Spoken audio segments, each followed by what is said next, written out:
Hey guys, welcome to my first ever movie reviews where I review movies. I stayed up for 6 days straight to review The Batman so that I would have sexy bags under my eyes like Robert Pattinson.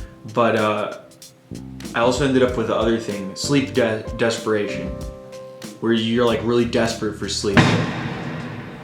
It's probably not very healthy, but neither was my strict diet of Little Caesars Batman pizzas. I ate these for 6 days straight, which was probably a bad idea, because as you can see, the grease has formed Pangea.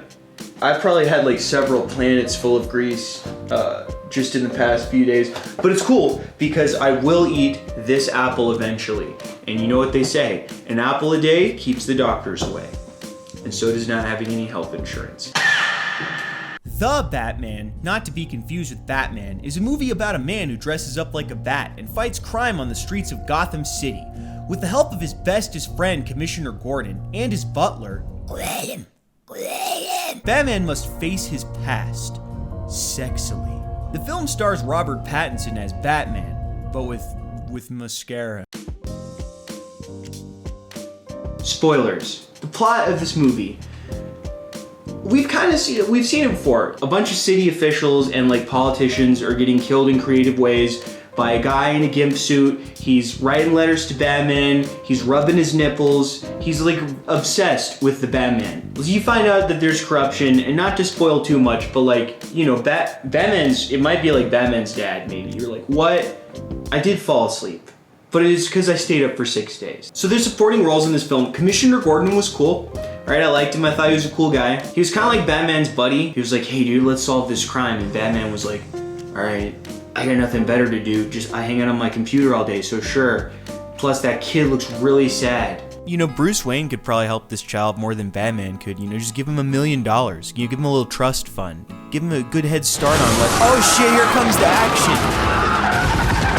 Then, of course, there's Alfred, played by Andy Serkis. It was a nice change of pace to have an Alfred, you know, that was a little bit younger. If Batman ever needed help moving a couch up a flight of stairs into the Batcave, Alfred's there, dude. He can do it. Zoe Kravitz plays Catwoman, who is a woman who owns a lot of cats. You got a lot of cats. Batman and Catwoman definitely have a thing in this movie. Batman's like, I'm justice, and Catwoman's like, well, I'm a cat. So there's a bit of conflict. Let's get a little hot around the collar, if you know what I'm saying. The Penguin, who's played by Will Ferrell, and I just gotta say, they did a fantastic job with the makeup. Couldn't even tell that this was Will Ferrell. The guy next to me, he like leaned in, he was whispering on the nape of my neck. Hey, did you know that that's Will Ferrell? No, I fucking didn't. I really enjoyed what they did with the Batmobile, dude. It looked super cool, but I thought it was a weird choice to have it stall during its introduction. But that scene did lead to a car chase that was like totally awesome. One of my favorite scenes in the movie. The Penguin just causes like an 80 car pileup and just like all these gas explosions. People are burning alive, screaming, dying. He killed so many people, and Batman launched off of their corpses. The fire was exploding. There was people, you could see like, I think you could see in the one part there was like a baby flying in the air. We gotta talk about the Batsuit. This Batman looked awesome, dude. He was all dirty and grimy and he just didn't give a fuck. I actually wanted to wear a Batsuit for this review. So I spent most of my budget. I ordered a Batman costume, but I didn't realize that it was for dogs. It's a good Batman mask, but I can't fit it on. So we're just gonna have to use our imaginations.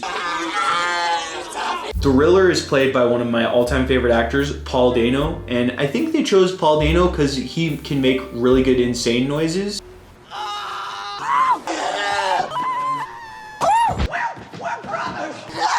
I thought Paul Dano did a fantastic job as the Riddler, although the riddles got kind of boring, dude, because it's all the same riddle. What's green and red and goes 100 miles an hour? A frog in a blender.